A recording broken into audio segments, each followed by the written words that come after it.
सभी को नमस्कार।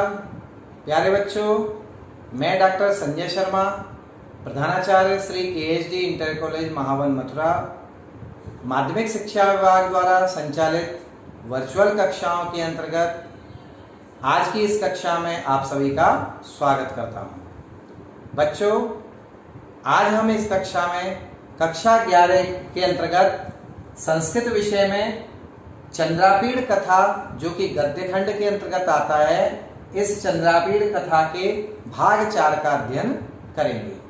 तो बच्चों, अध्ययन प्रारंभ करने से पूर्व सर्वप्रथम इस अध्ययन का करने का हमारा उद्देश्य क्या है, इस उद्देश्य के विषय में एक बार चर्चा कर लेते हैं। तो बच्चों, सबसे पहले हम उद्देश्य देखेंगे। उद्देश्य के अंतर्गत हम देखेंगे कि हमारा इस अध्ययन को करने का उद्देश्य क्या है।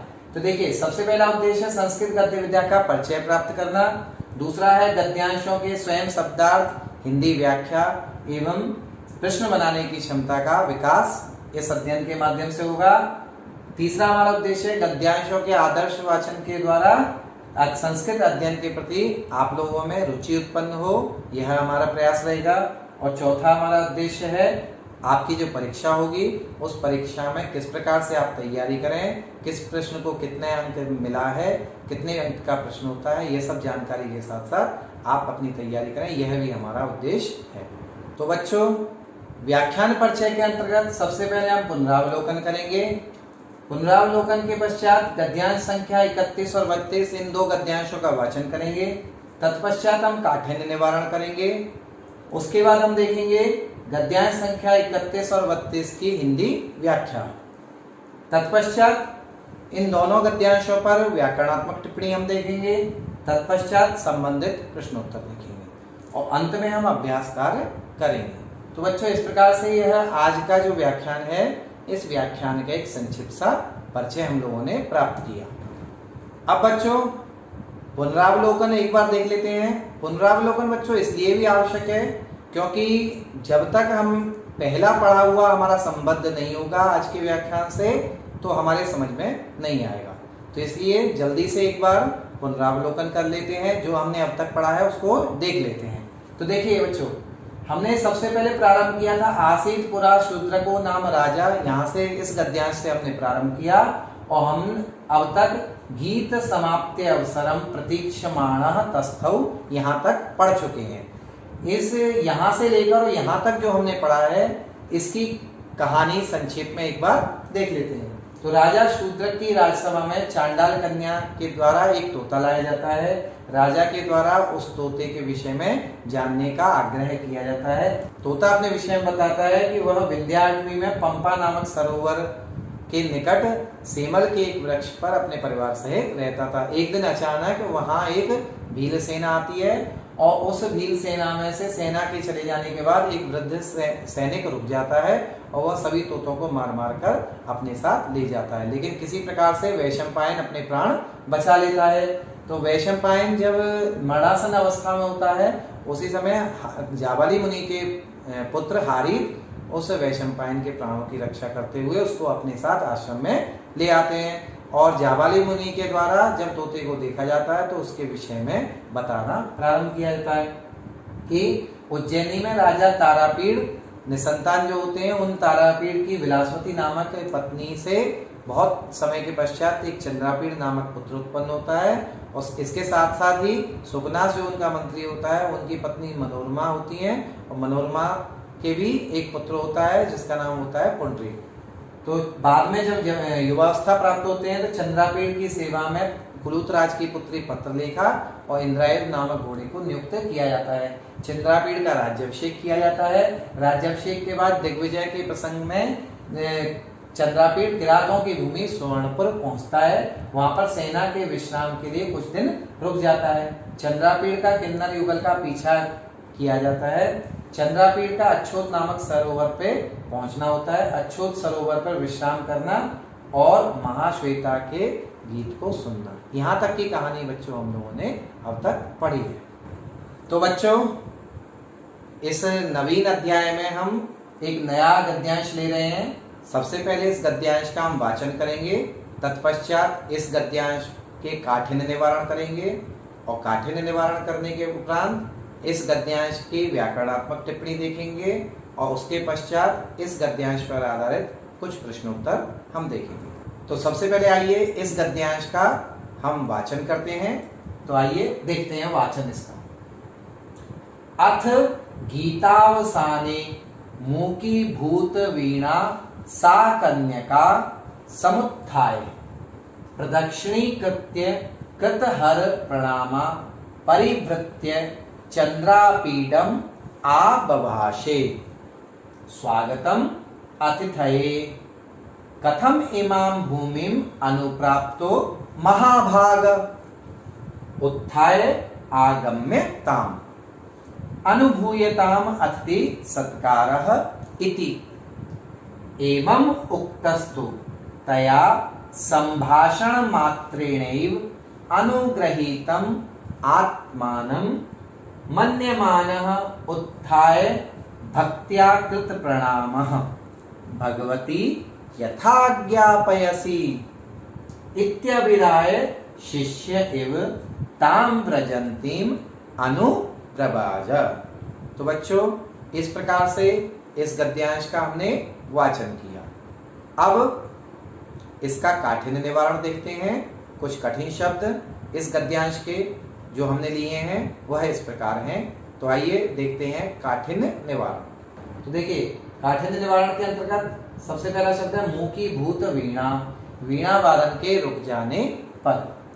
प्रदक्षिणीकृत्य, प्रदक्षिणा करके अर्थात परिक्रमा करके। आबभाषे, बोली। संभाषण मात्रेणैव, केवल बोलने से ही। व्रजंतीम, जाती हुई। तो बच्चों, ये है कुछ शब्दों का हमने यहाँ पे काठिन्य निवारण किया। तो बच्चों, अब इस गद्यांश का हिंदी अनुवाद या हिंदी व्याख्या हम करते हैं। हिंदी व्याख्या के अंतर्गत मैं कुछ शब्दों के अर्थ आपको बीच बीच में बताता चलूंगा, तो उनको भी ध्यानपूर्वक आप सुनेंगे। तो आइए करते हैं इसकी हिंदी व्याख्या। अथ, देखिए अथ अव्यय का प्रयोग होता है वहां पर जहां कोई कथा पहले से चल रही होती है, उसके बाद या उसके पश्चात हमको बोलना होता है। तो अथ, अथ गीतावसाने, यानी गीत के समाप्त हो जाने पर। तो गीत के समाप्त हो जाने पर और मूकीभूत वीणा, वीणा के शांत हो जाने पर। मूकीभूत माने शांत हो जाने पर। सा कन्यका, उस कन्यका ने, उस कन्या ने। तो कन्या कौन है यहाँ पे? महाश्वेता। तो उस कन्या ने समुत्थाय अर्थात उठकर, प्रदक्षिणीकृत्य, प्रदक्षिणा करके यानी परिक्रमा करके, कृतहर प्रणामा। कृतहर प्रणामा, हर बोलते हैं शंकर जी को, भगवान शंकर को। तो कृतहर प्रणामा यानी भगवान शंकर को प्रणाम करके, परिवृत्य चंद्रापीडम आबभाषे, घूमकर। परिवृत्त का अर्थ होगा यहाँ पे घूमकर। चंद्रापीडम आबभाषे, वह चंद्रापीड से बोली। यानी महाश्वेता ने भगवान शंकर को प्रणाम किया है और प्रणाम करने के उपरांत वह चंद्रापीड से बोली है। तो क्या बोली है? देखिए, स्वागतम अतिथये, हे अतिथि आपका स्वागत है।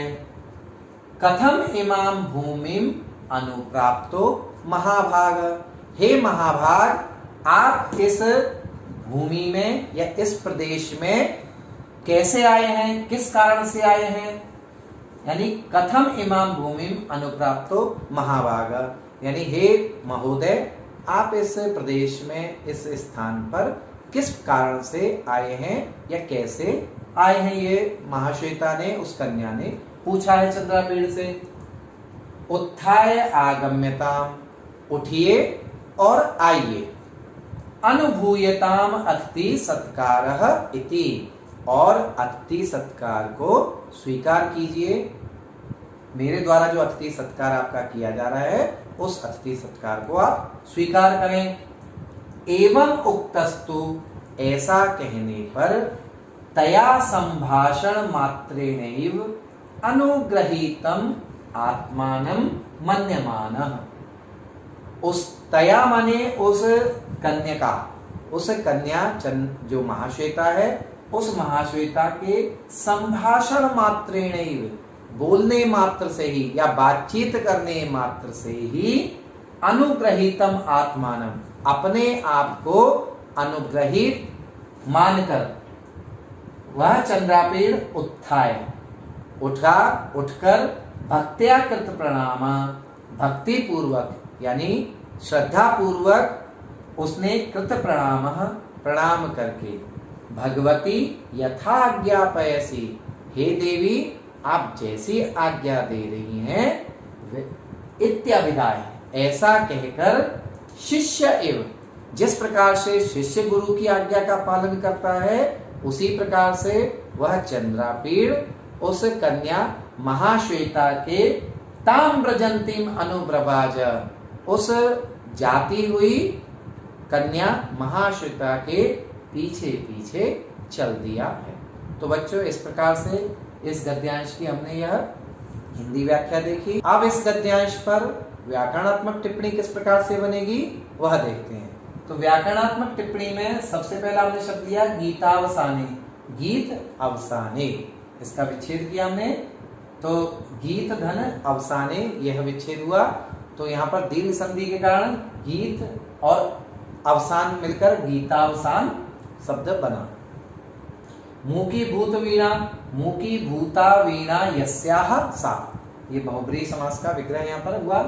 समुत्थाय, सम और उत उपसर्ग दोनों यहाँ पर हैं। इसके पश्चात स्था धातु है और तत्पश्चात ल्यप प्रत्यय से समुत्थाय शब्द बनता है। संभाषण मात्रेण एव, संभाषण मात्रेण धन एव, यहाँ पर वृद्धि संधि है, यहाँ आ के आगे ए आ रहा है और दोनों मिलकर आई हो गया है, तो वृद्धि संधि यहाँ पर हुई है। यथा आज्ञापयसी, यथा आज्ञापयसी, यहाँ पर दीर्घ संधि है, था में बड़ा आ रहा है, इसके आगे आ रहा है, दोनों मिलकर बड़ा हो गए हैं, तो यथा आज्ञापयसी योग। इत्याभिधाय, इति अभिधाय, यहाँ पर इति त में छोटी की मात्रा आ रही है, इसके आगे आ रहा है, ई के आगे असमान स्वर आ रहा है, इस कारण से इको यणची सूत्र से यहाँ पर क्या हुआ है, ई को य हो गया और ये शब्द इस प्रकार से इत्याभिधाय शब्द बन गया। तो बच्चों अब इस गद्यांश पर आधारित प्रश्नोत्तरों को हम देखेंगे। इसमें सबसे पहला प्रश्न है गीतावसाने मूकी भूत वीणा का उत्थिता, इसका उत्तर बनेगा गीतावसाने मूकी भूत वीणा सा कन्यका महाश्वेता उत्थिता। सा कन्यका कम आबभाषे, तो इसका उत्तर बनेगा सा कन्यका चंद्रापीडम आबभाषे।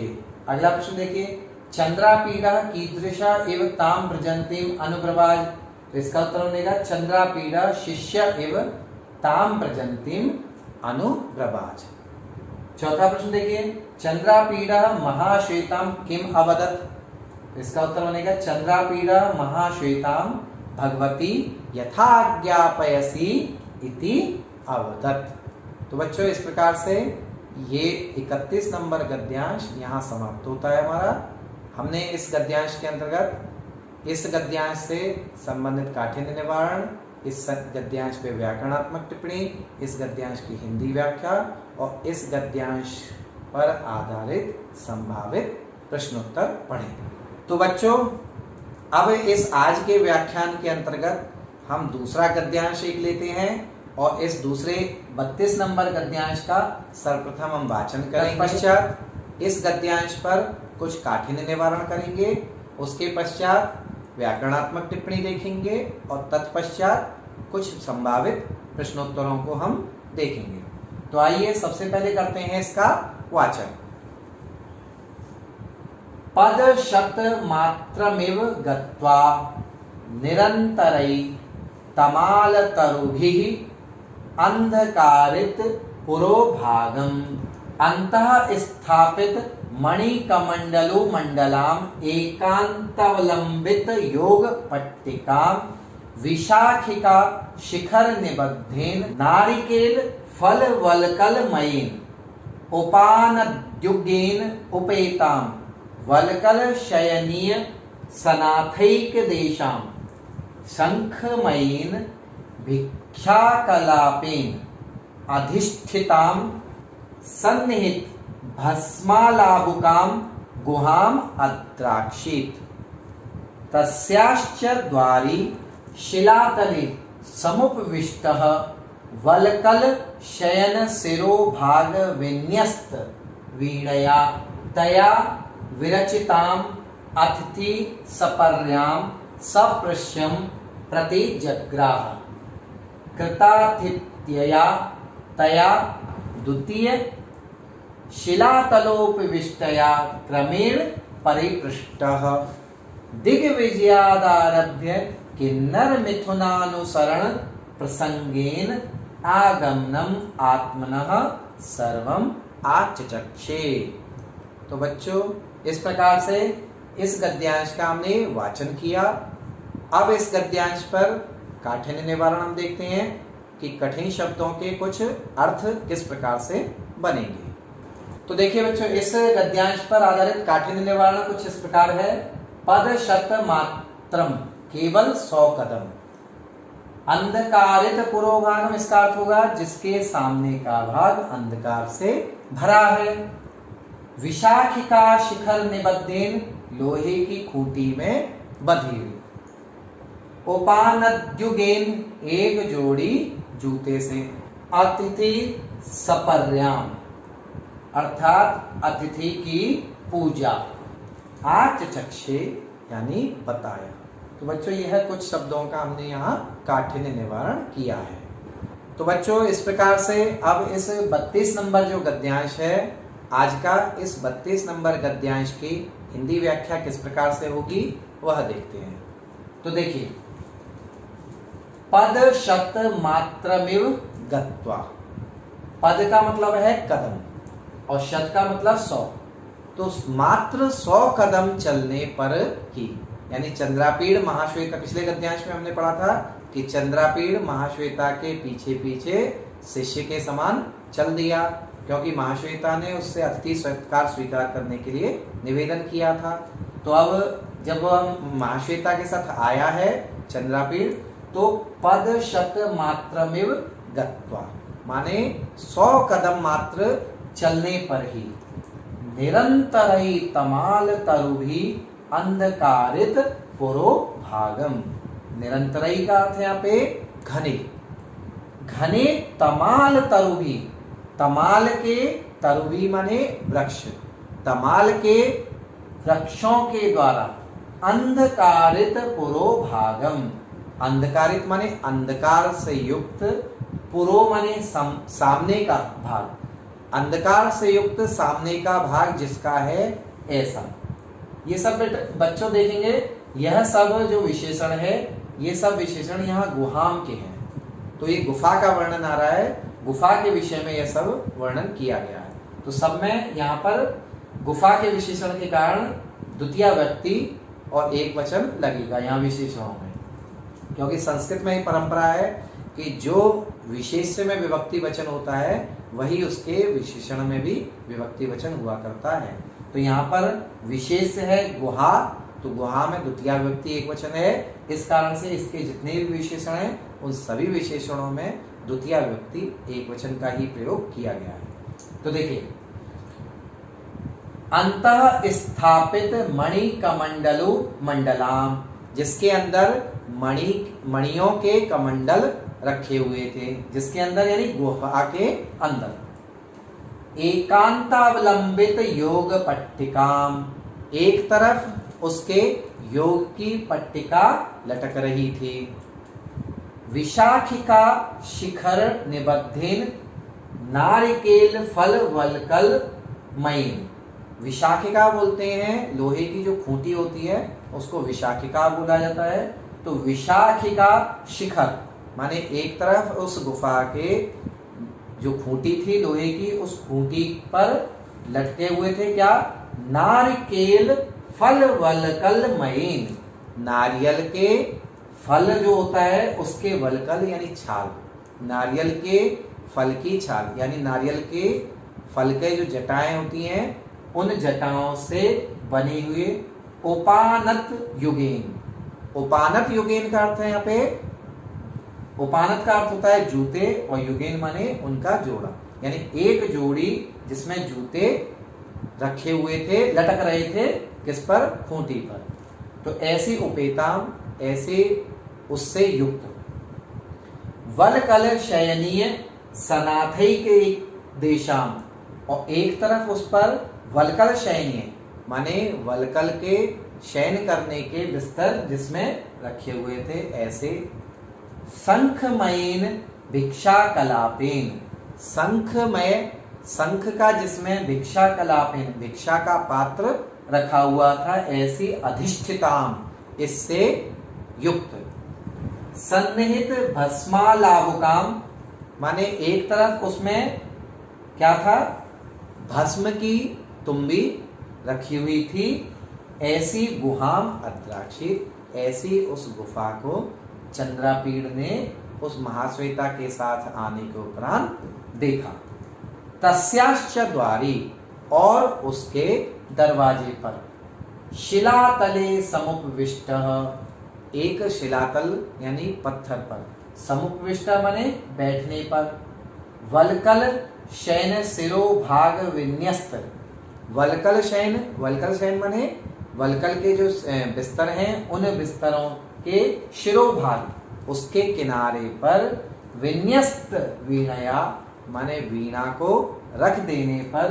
तया विरचिताम अतिथि सपर्याम सपृश्यम प्रति जग्राह, उसके द्वारा रची गई या प्रदान की गई अतिथि की सपर्या माने अतिथि सत्कार को या अतिथि पूजा को, सपृश्यम प्रति जग्राह, उसने चंद्रापीड़ ने विनय पूर्वक या प्रेम पूर्वक या श्रद्धा के साथ प्रतिजग्राह माने ग्रहण किया। कृतातिथ्यया तया द्वितीय शिला तलोपविष्टया क्रमेण परिपृष्ठ। कृतातिथ्या तया, इसका अर्थ होगा अतिथि सत्कार करने वाली उसके द्वारा, द्वितीय शिला तलोपविष्टया, दूसरे शिला या पत्थर पर बैठकर, क्रमेण परिपृष्ठ, क्रम से पूछने पर, बातचीत के क्रम में पूछने पर। दिग्विजयाद आरभ्य, दिग्विजय से आरंभ करके, जब उस महाश्वेता ने चंद्रापीड़ से उसका आने का कारण, उसके विषय में पूछा है, तो चंद्रापीड़ ने दिग्विजय से प्रारंभ करके अपने विषय में, और किन्नर मिथुनानुसरण प्रसंगेन, किन्नर के जो जोड़ा था, किन्नर मिथुन का जो किन्नर मिथुन था, उस किन्नर मिथुन का अनुसरण करने के प्रसंग से आगमनम आत्मनः, आत्मनः आगमनम, अपने आने का सर्वम आचचक्षे, अपने आने का सारा वृत्तांत उस महाश्वेता को सुना दिया है। तो बच्चों, इस प्रकार से इस गद्यांश की यह हिंदी व्याख्या हमने की है।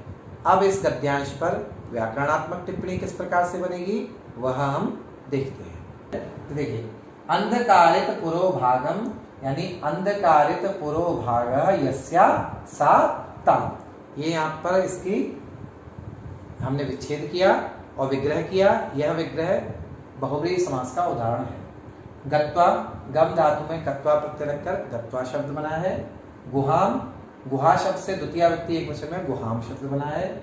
विरचिताम, द्वितीय व्यक्ति एक वचन में विरचिताम शब्द युक्त प्रयुक्त हुआ है।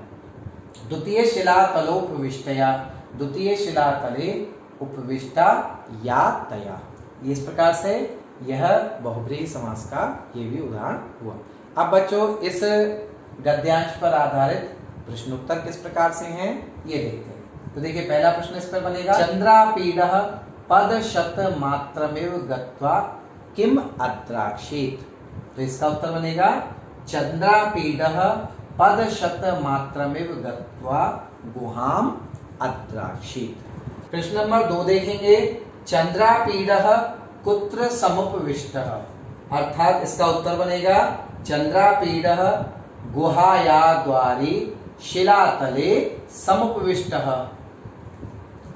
प्रश्न नंबर 3 देखेंगे, चंद्रापीडः अतिथि सपर्याम कथम प्रतिजग्राह, इसका उत्तर बनेगा चंद्रापीडः अतिथि सपर्याम सपृश्यम प्रतिजग्राह।